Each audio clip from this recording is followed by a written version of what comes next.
BSP ने ऐलान कर दिया है अकेले चुनाव लड़ेगी बीएसपी और अकेले ही मायावती ने यह ऐलान किया है कि उनकी पार्टी चुनाव लड़ेगी। बड़ी खबर इस वक्त सामने आ रही है। उन्होंने कहा कि हम किसी विरोधी पार्टी के साथ नहीं जाएंगे और बीएसपी किसी गठबंधन के साथ नहीं जाएगी। 2024 लोकसभा चुनाव को लेकर बीएसपी प्रमुख का यह बड़ा बयान सामने आया है। 2024 के चुनाव में हमारा किसी से गठबंधन नहीं है। लोकसभा चुनाव को लेकर यह बड़ा बयान मायावती का।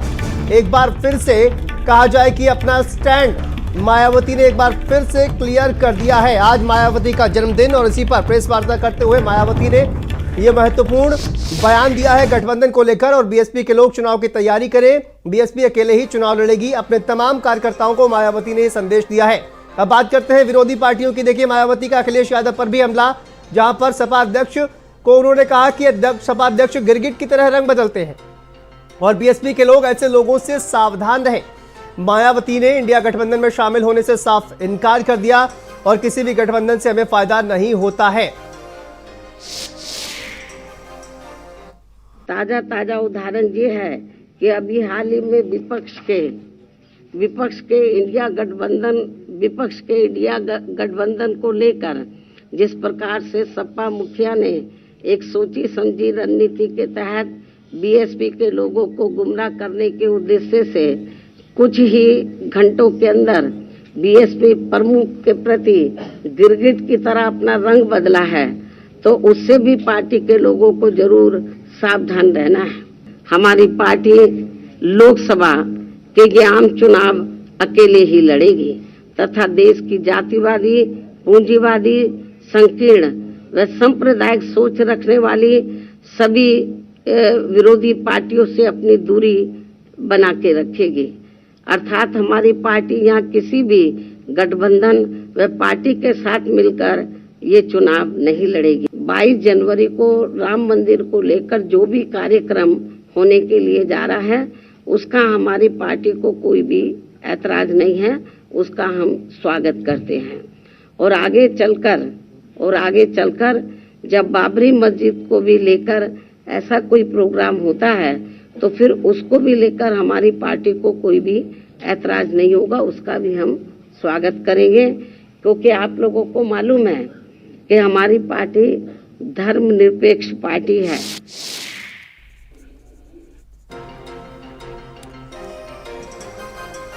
तो देखिए, बीएसपी प्रमुख मायावती का आज जन्मदिन और इसी पर प्रेस वार्ता करते हुए मायावती ने गठबंधन पर बड़ा बयान दिया है और साफ तौर पर मायावती ने गठबंधन में शामिल होने से इनकार कर दिया। यानी कि बीएसपी अकेले ही 2024 का लोकसभा चुनाव लड़ेगी और इसको लेकर मायावती ने एक बार फिर से अपना जो स्टैंड है वो क्लियर कर दिया है, क्योंकि लगातार इस तरह के बयान बीएसपी प्रमुख की तरफ से सामने आ रहे थे और ट्वीट कर भी उन्होंने कहा कि बीएसपी अकेले ही चुनाव लड़ेगी और इसी बात को एक बार फिर से मायावती ने क्लियर कर दिया है। साफ तौर पर देखिए, विपक्षी पार्टियों पर भी हमला बोलती हुई मायावती नजर आई हैं, जहां पर उन्होंने सपा अध्यक्ष को गिरगिट की तरह रंग बदलने वाला करार दिया है। दरअसल बात समाजवादी पार्टी का जो रुख है वो बार बार बीएसपी प्रमुख की तरफ बदल रहा था और इसी को लेकर कहीं ना कहीं ये उन्होंने कहा कि सपा अध्यक्ष गिरगिट की तरह रंग बदलते हैं। भारतीय जनता पार्टी पर भी उन्होंने हमला बोला और उन्होंने कहा कि कोई काम भारतीय जनता पार्टी के शासनकाल में नहीं हुआ है, विकास नहीं हुआ है।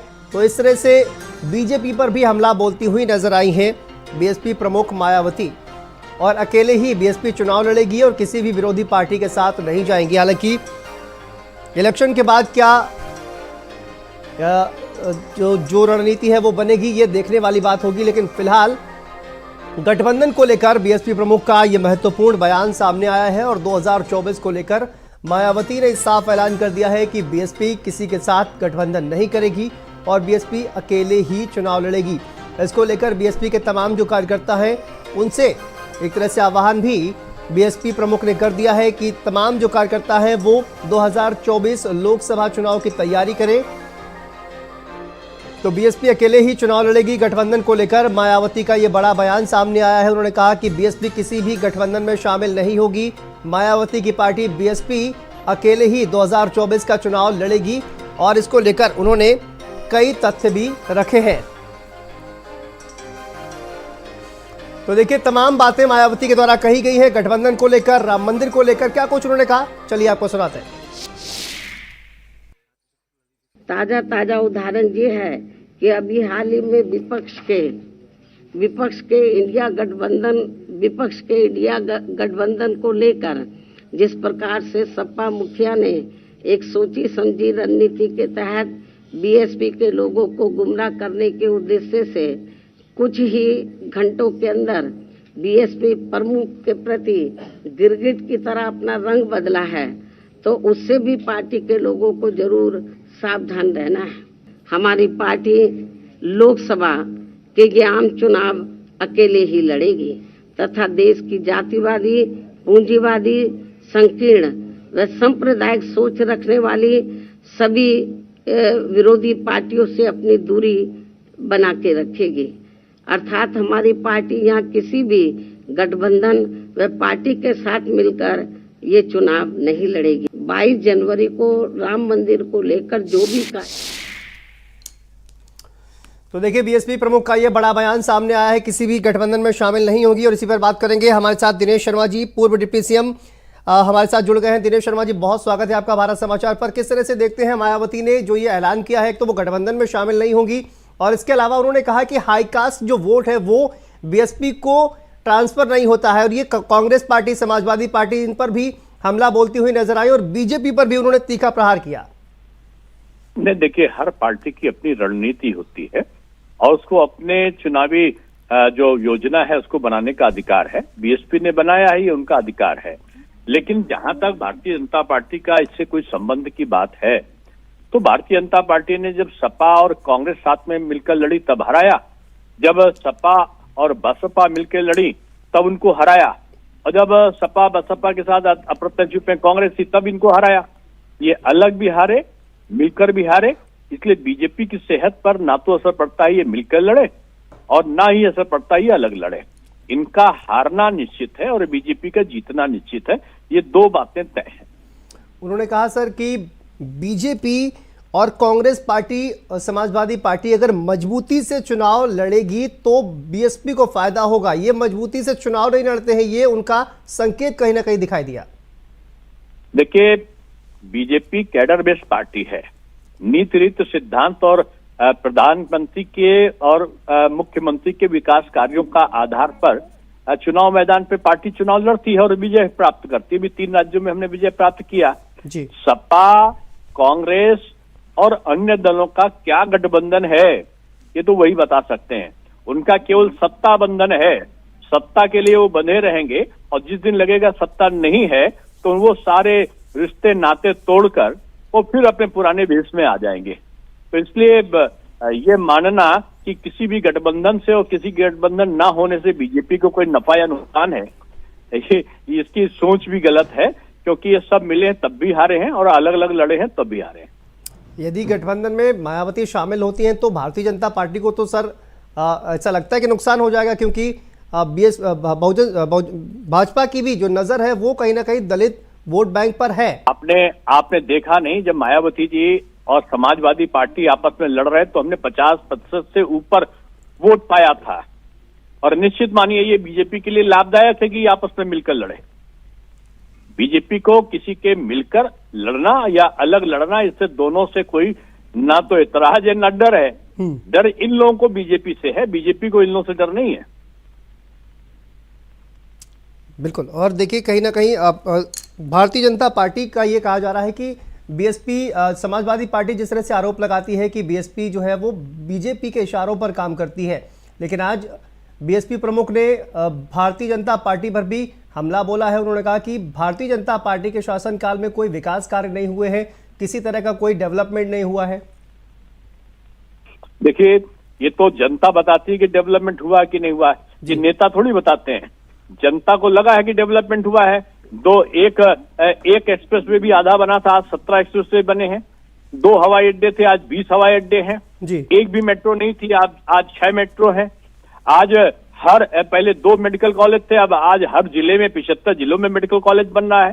पहले 48 बने थे डिग्री कॉलेज पूरी आजादी के बाद से, अब यहाँ पर केवल 5 साल में 78 डिग्री कॉलेज, 250 माध्यमिक कॉलेज और 15 से ऊपर विश्वविद्यालय बने जी। तो ये जनता जानती है, नेता नहीं जानते हैं जो विपक्ष के हैं।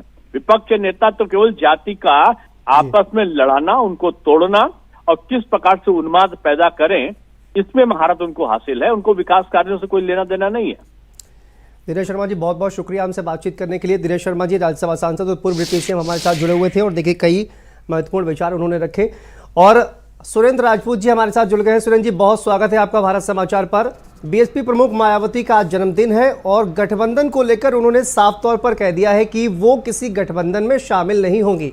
सबसे पहले तो आपकी इस पर क्या प्रतिक्रिया है? और मायावती ने अब कहा जाए कि उनका स्टैंड पहले भी यही था और आज पूरी तरह से स्पष्ट उन्होंने कर दिया है। किस तरह से आप देखते हैं इस पूरे बयान को? देखिए, मायावती जी को जन्मदिवस की बहुत बहुत शुभकामनाएं। और उनकी पार्टी है, उन्हें तय करना है वो अकेले लड़ना चाहती हैं, किसी के साथ लड़ना चाहती हैं जी, या क्या करना चाहती हैं, उनका अपना निर्णय है। उनका वो निर्णय लेने के लिए स्वतंत्र है। बहुदलीय लोकतंत्र की व्यवस्था है। अब आज की डेट में बस ये जरूर तय करना होगा हिंदुस्तान में कि हिंदुस्तान का चुनाव बहुत विशेष परिस्थितियों का चुनाव है। वो परिस्थितियां बहुत साफ सी हैं कि एक तरफ सांप्रदायिक ताकतें सर उठा रही हैं और दूसरी तरफ सांप्रदायिक शक्तियों का विरोध करने वाला इंडिया गठबंधन। किसी तीसरे की इसमें जगह नहीं है, ऐसा हमें महसूस हो रहा है। और ये बहुत स्पष्ट है कि अगर आप सांप्रदायिक ताकतों के विरोध में नहीं खड़े हो रहे हैं तो निश्चित तौर पर प्रत्यक्ष या परोक्ष कहीं ना कहीं क्या होगा ये आने वाला समय बताएगा। लेकिन सभी लोगों को अपने अपना चुनाव लड़ने की और अपने अपने निर्णय लेने की स्वतंत्रता है। जी ठीक है, मैं वापस आऊंगा। अरुण राजभर भी हमारे साथ जुड़े हुए हैं, सुभाषपा के प्रवक्ता है। अरुण जी, बहुत स्वागत है आपका भारत समाचार पर।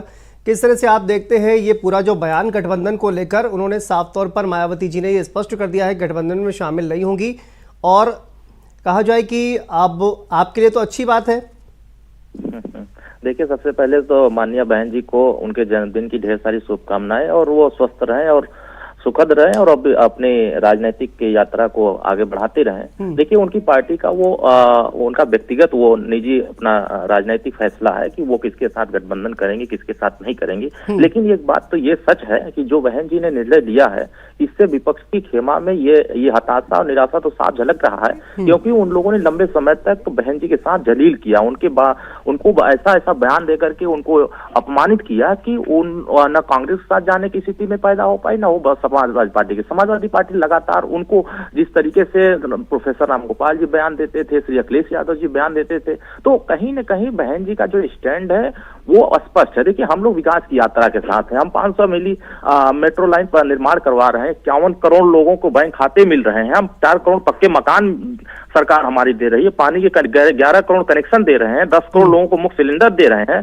सब्सिडी के साथ। 54,854 किलोमीटर नेशनल हाईवे बना रहे हैं। 315 मेडिकल कॉलेज बना रहे हैं। हम लोग विकास के साथ काम कर रहे हैं। जनता इस बातों को गौर कर रही है कि एनडीए की सरकार काम कर रही है। अब देखिए, जब ये इंडिया गठबंधन के बनने की शुरुआत हुई, अरुण जी सुनिए ना, जब ये इंडिया गठबंधन के बनने की शुरुआत हुई है तो इंडिया गठबंधन के जो तमाम नेता हैं उन्होंने ये नहीं सोचा था ना कि बीएसपी उनके साथ में आएगी। तो उसी हिसाब से वो कहा जाए कि रणनीति बना रहे थे, लाने की कोशिशें लगातार हो रही थी, लेकिन बीएसपी साथ में आ ही जाएगी ये तो कंफर्म नहीं था। तो उसी हिसाब से रणनीति बनाई जा रही थी। अगर बीएसपी शामिल होती तो इनके लिए प्लस पॉइंट होता। अब नहीं शामिल हो रही है तो फिर उनकी जो स्ट्रैटेजी है उसमें तो कोई परिवर्तन नहीं आएगा ना। देखिए, विपक्ष जिस तरह से बहन जी के ऊपर आरोप लगा रहा था कि ये बीजेपी की एजेंट है, बीजेपी की सारे पर काम करे, एक तरफ आप एजेंट भी बनाएंगे और दूसरी तरफ गठबंधन की बात करेंगे तो ये कैसे चल पाएगा? समाजवादी पार्टी कांग्रेस को बीजेपी का एजेंट बताती है और वो कहती है कांग्रेस पार्टी धोखेबाज पार्टी है, वो कांग्रेस पार्टी ओबीसी की विरोधी पार्टी है, और फिर समाजवादी पार्टी उसकी गोद में जाके बैठ जाती है, गठबंधन करने के लिए बेताब हो जाती है। तो ये क्या चेहरा दिखा रहा है? बहन जी के कार्यकाल में जितनी भी योजनाएं चल रही थी, चाहे वो कांसीराम साहब के नाम हो, अम्बेडकर जी के नाम हो, चाहे वो जनता के हितों में जितनी भी योजनाएं अखिलेश यादव ने क्यों बंद कर दी? या जो मानव कांसीराम साहब के नाम पर जितने पर्यटक स्थल बने थे या जिस जिले के नाम बदले उनको क्यों बदलने का काम किया? एक तरफ आप दलितों के हितैषी भी बनना, पीडीए का नारा भी देते हैं, दूसरी तरफ दलितों का बहन जी द्वारा बनाया हुआ कार्यों को आप खत्म करने का प्रयास करेंगे, प्रमोशन में आरक्षण खत्म करेंगे और तमाम चीजें जो दलितों के हित में काम उन्होंने किया उसको खत्म करने का काम करें और कहेंगे हम गठबंधन करें। किस आधार पर करेंगे? एक तरफ आरोप भी लगाते हैं कि बहन जी जो है किसी से मिली है। आप भ्रष्टाचार के जाल में जब बच जाते हैं ना तो दूसरे पर आरोप लगा करके आप बच नहीं सकते। श्री अखिलेश यादव जी भी जब रिवर फ्रंट की फाइल खुल जाती है तो श्री अखिलेश यादव चले जाते हैं, मुख्यमंत्री जी क्यों जाते हैं? बचने के लिए चले जाते हैं। तो अपनी समस्या को बचाने के लिए ये अलायंस बना रहे थे, लेकिन मैं तो पहले ही कह रहा था, सुहेलदेव भारतीय समाज पार्टी पहले ही कह रही थी कि ये अलायंस लंबे समय तक चलने वाला है नहीं। ये गठबंधन चुनाव आते आते सब बिखर जाएंगे। एनडीए गठबंधन उत्तर प्रदेश की 80 लोकसभा सीटें बमदारी से जीतेगी और मोदी जी के नेतृत्व में विकास की यात्रा को और आगे बढ़ाएगी। हम देश की प्रगति और विकास, आर्थिक मजबूती की बात कर रहे हैं और वहीं विपक्ष के नेता सिर्फ और सिर्फ मोदी जी को हटाने की बात करते हैं। खाली राम मंदिर निर्माण हो रहा, देखिए उसमें भी भगदड़ मच गया। सपा के खेमा में अलग भगदड़ मचा है, कांग्रेस खेमा में अलग भगदड़ मचा है। एक तरफ भव्य निर्माण भी हो रहा है तो उस पर राजनीति कांग्रेस और सपा करती नजर आ रही है। एक तरफ भगवान राम का अपमान सपा करती है, दूसरी तरफ वहां जब पत्र मिलता है तो जाने से मना कर देते हैं। तो ये सारे खेल प्रदेश की जनता समझ गई कि इनके मन में, इनके जेहन में कि न तो सनातन के प्रति आस्था है और न देश की जनता के प्रति आस्था है।